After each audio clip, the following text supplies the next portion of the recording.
నమస్కారం. ఈ దినం ముఖ్యంగా మహారాష్ట్రలో జరుగుతున్న బీసీ రిజర్వేషన్స్ అంటే మరాఠా రిజర్వేషన్స్ గురించి ఈ దినం ప్రస్తావించదలుచుకున్నాను. ఎందుకంటే ఇది దేశవ్యాప్తంగా ప్రతి స్టేట్లోనూ ఇది పెద్ద చర్చ అయిపోయింది. దీని గురించి నాకు నా స్నేహితులు కొందరు ఎక్స్ఎంపీసు, ఎంపీసు, ఎమ్మెల్సీసు వీళ్ళందరూ కూడా ఫోన్ చేసి దీని మీద చాలా డిస్కషన్ చేస్తున్నారు. అందుకు నేను అనుకోవడం ఏమిటంటే దీని మీద కొంత వివరణ అందరికీ ఇవ్వాలని చెప్పేసి అనుకుంటున్నాను. యాక్చువల్గా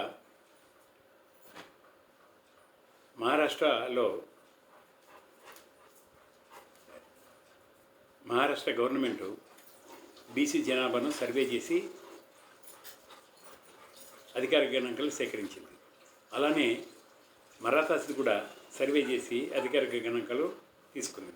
ఎందుకంటే సుప్రీంకోర్టు అధికారిక గణాంకాలు ఉంటే రిజర్వేషన్స్ 50% వాళ్ళు పెట్టిన లిమిట్ కంటే పెంచవచ్చు అని చెప్పేసి తీర్పుని ఇచ్చిన దిశలో వీళ్ళు అన్నీ కూడా ఆ సుప్రీంకోర్టు తీర్పు ప్రకారమే చేయడం జరిగింది. దానివల్ల వీళ్ళు 16% మరాఠాస్కు రిజర్వేషన్స్ ఇస్తే అది 50% కంచి మించిపోయింది. సో ఆటోమేటిక్గా ఈ అగ్రకుల నాయకులు తీసుకెళ్ళి కోర్టులో వేశారు. కోర్టులో వేస్తే ఆ కోర్టు ఏమని ఇచ్చిందంటే హైకోర్టు, బాంబే హైకోర్టు 16% చాలా హై పర్సంటేజీ, వాళ్ళకు 12% ఎడ్యుకేషన్లోను 13% ఎంప్లాయ్మెంట్లోను ఇవ్వండి అని చెప్పి తీర్పునిచ్చింది. దాని ప్రకారము 30/11/2018 మహారాష్ట్ర గవర్నమెంట్ ఒక జీవోను కూడా విడుదల చేసింది. కానీ ఈ జీవోను వల్ల సుప్రీంకోర్టులో ఛాలెంజ్ చేయడము, సుప్రీంకోర్టు ఒక జస్ట్ 1 month బ్యాక్ దీని మీద స్టే ఇవ్వడం జరిగింది. ఎందుకు స్టే ఇచ్చారు, ఎందుకు ఇది కాన్స్టిట్యూషనల్ ఇష్యూ అని చెప్పేసి సుప్రీంకోర్టు చెప్పిందంటే నేషనల్ బ్యాక్వర్డ్ క్లాస్ కమిషన్కు యూనియన్ గవర్నమెంటు స్టాట్యూటరీ స్టేటస్ చట్టబద్ధత కల్పించింది. చట్టబద్ధత కల్పిస్తూ 11/8/2018 ఒక జీవో నంబర్ 34ను రిలీజ్ చేసింది. దాంట్లో క్లియర్గా 2 ఉభయ పార్లమెంటు సభలు కూడా ఆమోదం తెలిపాయి దీనికి. దాని తర్వాత ప్రెసిడెంట్ అసెంట్ 11/8/2018 వచ్చింది. అందువల్ల జీవో ఇష్యూ చేస్తున్నామని అదే దినము జీవో ఇష్యూ చేయడం జరిగింది. ఆ జీవో ఏమంటే కనుక టోటల్గా ఎస్సీలకు ఎస్టీలకు ఏ విధంగా ఉందో సేమ్ కండిషన్స్ ఇది 338 వచ్చేసి ఎస్సీలకు, 338BA వచ్చేసి ఎస్టీలకు. So same conditions same in toto 338B కూడా ఇచ్చేసింది, అది బీసీలకు. ఒకసారి ఈ జీవో ఇష్యూ చేసిన తర్వాత ఈ జీవోలో ఏమంటే కనుక క్లాస్ 9లో ఏం చేశారంటే మేజర్ పాలసీ డెసిషన్స్ ఏవైనా ఎఫెక్టింగ్ బీసీస్ బ్యాక్వర్డ్ క్లాసెస్ ఉంటే స్టేట్ గవర్నమెంట్ కానీ యూనియన్ గవర్నమెంట్ కానీ బీసీ కమిషనుకు రెఫర్ చేస్తూ అక్కడ విచారణ జరగాలి అని దాంట్లో రాసింది. అంటే authorised by BC commission, national commission for backward క్లాసెస్కు మాత్రమే major policy decisions affecting backward classes చేసే అధికారం ఉంది అని క్లాజ్ 9 చెప్తా ఉంది ఆ జీవోలో 34లో. అలానే ప్రెసిడెంట్ కూడా ఏ రాష్ట్రమైనా సరే, యూనియన్ టెరిటరీ అయినా సరే, అది రాష్ట్రంగా ఉన్నా సరే, అక్కడ బీసీల లిస్టును తయారు చేసి దానికి గవర్నర్తో కన్సల్ట్ చేసి అక్కడ బీసీ లిస్టును ఫైనలైజ్ చేయాల్సిన అవసరం ఉంది గవర్నర్ రికమెండేషన్ మీద. అది కూడా గవర్నర్ రికమెండేషన్ చేసినాక ప్రెసిడెంట్ యూనియన్ క్యాబినెట్కి పంపుతాడు. పంపిన తర్వాత క్యాబినెట్ వచ్చేసి బిల్లు తయారు చేసి ఉభయ పార్లమెంట్లో పెట్టి పార్లమెంటే ఎక్స్క్లూజన్ కానీ ఇంక్లూజన్ కానీ చేయాలి అని చెప్పేసి రాసింది. అయితే inclusion in the central list of backward classes అని రాసింది. ఏది 342A(1)లో. అందువల్ల కన్ఫ్యూజన్ ఏమంటే కనుక ఓన్లీ సెంట్రల్ లిస్ట్ని చేయమనింది కదా, స్టేట్ లిస్ట్ని చేయమని లేదు కదా అనేది ఒకరిద్దరికి అనుమానం ఉంది. 342(2)లో క్లియర్గా socially backward classes, socially and educationally backward క్లాసెస్కు మాత్రమే ఇది వర్తిస్తుందని కూడా రాసింది. డెఫినేషన్ కూడా వాళ్ళు సోషల్లీ బ్యాక్వర్డ్ క్లాసెస్ అంటే సోషల్లీ ఎడ్యుకేషనల్లీ బ్యాక్వర్డ్ క్లాసెస్ అనే డెఫినేషన్ ఇచ్చారు. ఎకనామిక్ క్రైటీరియా ఇక్కడ పెట్టనే లేదు. అందువల్ల ఎప్పుడైతే సుప్రీంకోర్టుకు వెళ్ళారో, అప్పీల్ చేశారో మరాఠా జడ్జిమెంట్ మీద, అక్కడ సుప్రీంకోర్టు ఏం చేసిందంటే ఈ జీవోను ఇదంతా పరిశీలించిన తర్వాత స్టే ఇచ్చేసింది. ఎందుకు ఇచ్చింది స్టే?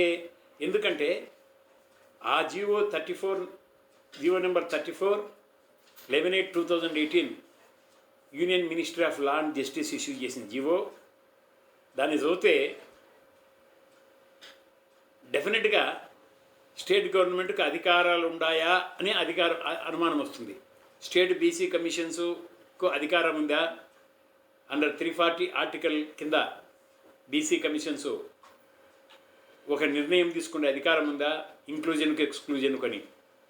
కానీ ఒక్కసారి మీరు ఈ నేషనల్ కమిషన్ ఫర్ బ్యాక్వర్డ్ క్లాసెస్కు స్టేట్యూటరీ స్టాటస్ ఇచ్చేదానికి రాజ్యసభ ఒక సబ్ కమిటీని ఏర్పాటు చేసింది. ఆ డెలిబరేషన్స్ని మీరు చూస్తే కన్సర్న్డ్ అఫీషియల్స్, మినిస్ట్రీ అఫీషియల్స్ అందరూ కూడా ఏమని క్లారిఫికేషన్ ఇచ్చారంటే, అయ్యా స్టేటు అధికారాలు ఇంటాక్ట్ ఉంటుంది, స్టేట్ బీసీ కమిషన్కు అన్న ఆర్టికల్ 340లో ఏ అధికారాలు ఉన్నాయో అధికారాలు ఉంటుంది, వాళ్ళు స్టేట్ లిస్టులో ఇంక్లూజన్ ఎక్స్క్లూజన్ చేయొచ్చు అని చెప్పేసి దాంట్లో క్లియర్గా క్లారిఫికేషన్స్ ఇచ్చారు. అయితే అది సబ్ కమిటీ రిపోర్టే. కానీ ఉభయ పార్లమెంటు సభలు పాస్ చేసింది ఏది? బిల్లు పాస్ చేసింది. ఆ బిల్లులో కొన్ని యాడ్ చేయమన్నారు. To advise the BC Commission to advise the concerned authorities for socio-economic development of backward class అంటే టు పార్టిసిపేట్ అండ్ అడ్వైజ్. అది కొందరు సజెస్ట్ చేశారు, అవన్నీ ఇన్కార్పొరేట్ చేశారు. కానీ బేసిక్గా ఈ 342A కానీ క్లాజ్ 9 కానీ తొలగించమని రాశారు కొందరు, కానీ తొలగించలేదు. దానివల్ల ఇప్పుడు ఏమైపోయిందంటే టోటలీ ఈ జీవో ప్రకారం చూస్తే రాష్ట్ర ప్రభుత్వాలకు అధికారాలు ఉన్నాయా లేవా అనేది క్లారిఫికేషన్ లేదు అక్కడ, క్లారిటీ లేదు అక్కడ.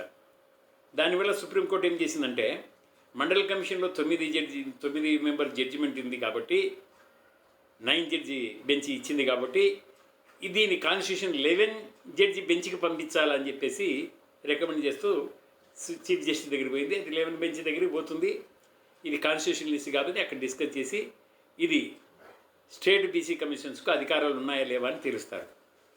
ఒకటి మనం ఎగ్జాంపుల్ ఏమంటే కనుక ఇప్పుడు జరిగే పరిస్థితి చూస్తే ఎస్సీ కమిషన్కు national commission for schedule caste, national commission for schedule tribes, ఈ రెండింటిని మనం పరిశీలిస్తే ఏ రాష్ట్రంలో కూడా స్టేట్ లిస్ట్ లేదు, ఓన్లీ సెంట్రల్ లిస్టే. అదే స్టేట్ కూడా సెంట్రల్ లిస్టులో ఏమంటే ఈ స్టేట్కి ఇవి, ఈ స్టేట్లో ఇవి, ఈ స్టేట్లో ఇవి, ఈ స్టేట్లో ఇవి అని చెప్పేసి లిస్టు సెంట్రల్ లిస్టులో కూడా స్టేట్ వైజ్ ఉంటుంది.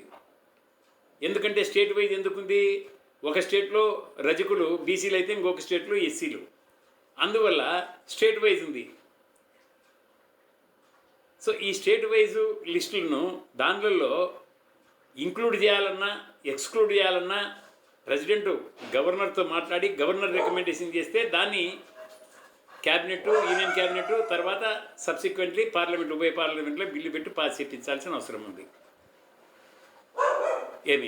ఇది డెఫినెట్గా ఎట్లయితే ఎస్సీ ఎస్టీలకి ఏ ప్రొటెక్షన్ ఉందో ఆ విధంగానే బీసీలకు కూడా ప్రొటెక్షన్ ఉంది. ఎందుకంటే ఈ రాష్ట్రాలు ఏం చేస్తున్నాయంటే కనుక ఇప్పుడు హర్యానాలో జాట్లు, రాజస్థాన్లో గుజ్జర్లు, అట్లనే ఇక్కడ తెలుగు రాష్ట్రాల్లో కాపులు,